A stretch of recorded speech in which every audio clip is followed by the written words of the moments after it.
I'm not gonna lie, I wasn't even gonna make this video, and the thought of it makes me really uncomfortable because I stopped being so public about my personal problems and my personal issues that I've been dealing with, especially on social media, because of the amount of other opinions from people that I didn't even know telling me what I should do, or belittling me, or doing things to me that would only make me feel worse.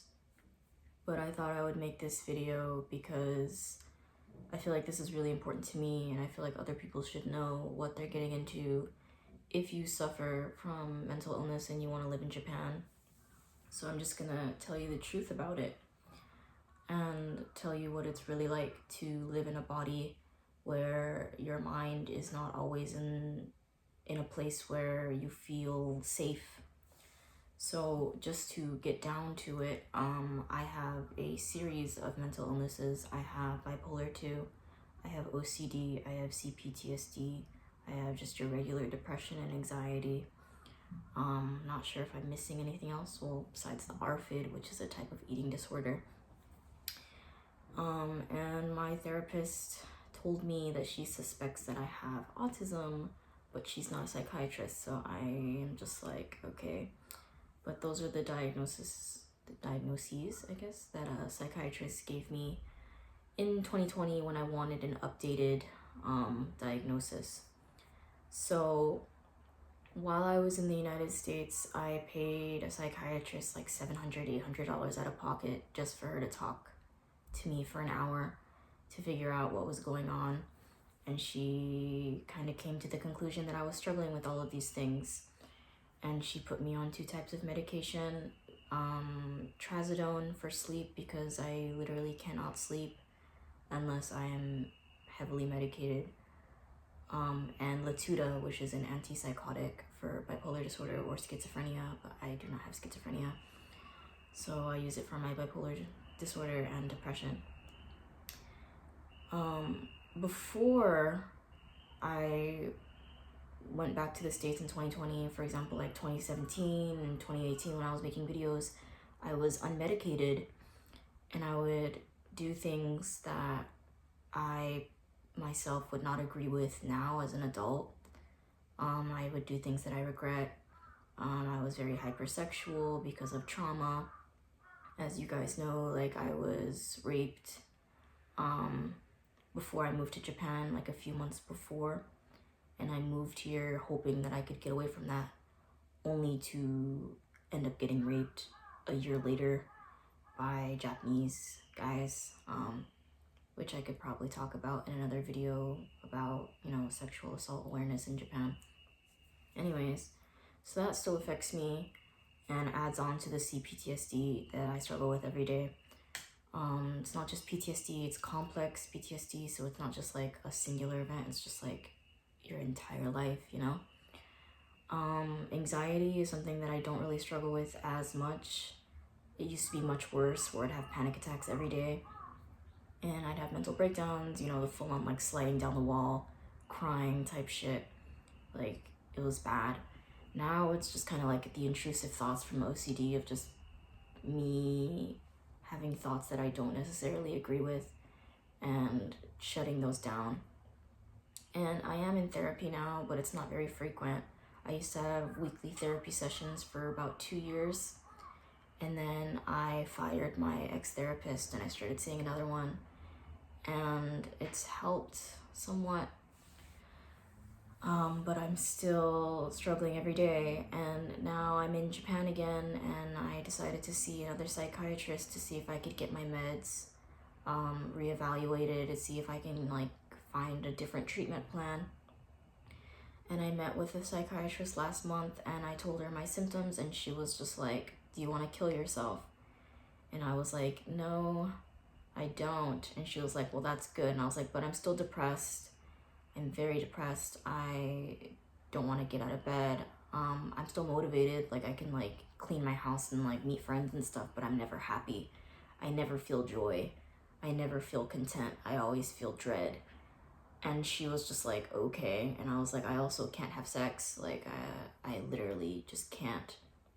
And she was like, okay, well, we're just gonna keep you on the same meds that you are on now. And kind of dismissed me at that. And today I met with her again, which is like 1 month later. And she was like, how are you doing? And I was like, I'm still doing pretty bad. Like, it's not good. And she just literally, I was in the office for 2 minutes and she just dismissed me. And she was like, well, we're just gonna give you your meds and you're fine. And I know it's important to be your own advocate when it comes to your mental health, but I just feel like I'm at just like a loss here where I'm never happy.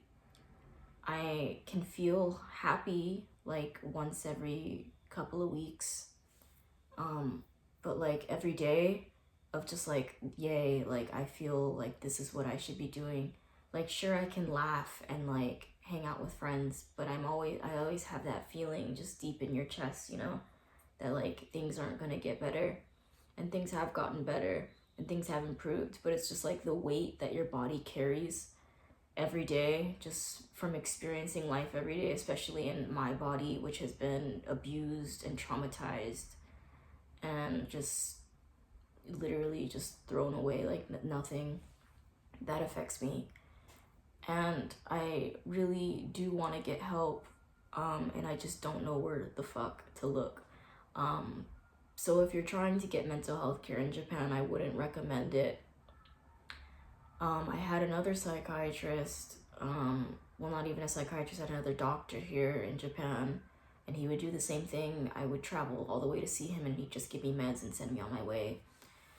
And one time he gave me Ambien, which I quickly became addicted to for some fucking reason because I have an addictive personality, and that didn't end up working out. So yeah, mental illness in Japan is very, very hard to navigate, and I feel so horrible all the time. And even though I'm living my dream life, I have everything I've ever wanted. I have a beautiful apartment that I furnished by myself. I graduated university. I have wonderful friends. I am so fucking sad all the time. And I felt like this for over a decade, and I don't know what else to do. And the only time I've ever felt happy is when I'm like heavily on like drugs or something, and that's the truth. Don't fuck with alcohol, but like other shit has helped me a lot, but let's not get into that part. Yeah, it's hard out here. Moving to a different country is not going to solve your problems. I mean, it helped a lot, but at the time when I was unmedicated, it was so hard for me to just cope with being alive every day. And I would use social media to like cope with it and like treat my subscribers like they were my friends and like that they cared about me, when that really just put me in dangerous situations where I would just be abused online, and it affected me, and it still affects me to this day. And now I'm trying to get back into content creation because content creation makes me happy. It's like, it's a genuine hobby. So I just thought that maybe like someone watching this would be like, okay, I can relate to this. I don't know. I'm pretty sure I'm not the only person who's depressed as shit every day despite having everything I've wanted. There has to be more people out there. That's probably why I'm making this video. So yeah, mental health care in Japan fucking sucks, and it's stigmatized, and that is why so many people here kill themselves all the time, because of the heavy workload and like the demanding jobs and the societal expectations of living in a country like this. Do I want to leave? No. Do I wish I was somewhere else vacationing? Yes. But that can't happen right now because I don't have a fucking job. So yeah, that is my life right now. I just wanted to be completely transparent and honest about where I'm at in my life right now. And a lot of people will probably be like, why are you posting this? Like, why are you posting your L on the internet? I don't think having a mental illness is necessarily an L.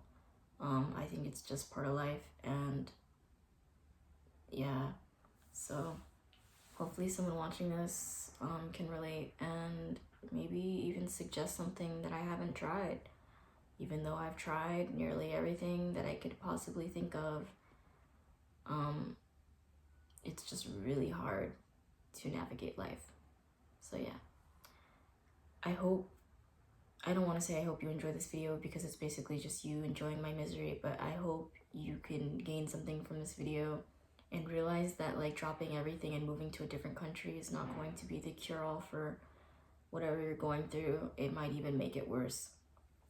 So yeah, thank you guys for watching, and hopefully I'll be making more videos for you soon.